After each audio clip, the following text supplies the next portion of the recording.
ஒரு அசுரன் சிவனை கவர்ந்தான். அது எப்படி சாத்தியம் தெரியுமா? ராவணன் ஒரு சாதாரண அரசன் இல்லை. அவன் அகந்தையுடன் இருந்தாலும் அவனிடம் ஒரு தீவிர பக்தி இருந்தது.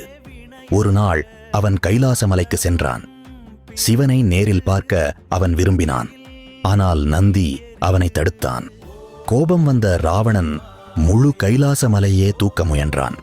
அந்த நொடியில் சிவன் தனது விரலால் மலையை அழுத்தினார். ராவணன் கீழே சிக்கிக் கொண்டான். வலி தாங்க முடியாத அளவுக்கு இருந்தது. ஆனால் அந்த வலியில் கூட அவன் சபிக்கவில்லை. அவன் அழுதும் இல்லை. அவன் என்ன செய்தான் தெரியுமா? அவன் பாட ஆரம்பித்தான். சிவனை புகழ்ந்து பாட ஆரம்பித்தான். அந்த பாடல்தான் இன்றைக்கு நாம் கேட்கும் சிவ தாண்டவம். ஒவ்வொரு வரியும் ஒரு தீ. அது ஒரு வேதனை இல்லை, அது ஒரு பக்தியின் சத்தம். 1000 ஆண்டுகள் அவன் அந்த வலியில் இருந்தான். ஆனால் அவன் மனம் உடையவில்லை. இறுதியில் சிவன் கண்களை திறந்தார். ராவணனை பார்த்தார். அவன் வலிமையை அல்ல, அவன் பக்தியை பார்த்தார். அதனால்தான் சிவன் அவனை ஆசீர்வதித்தார்.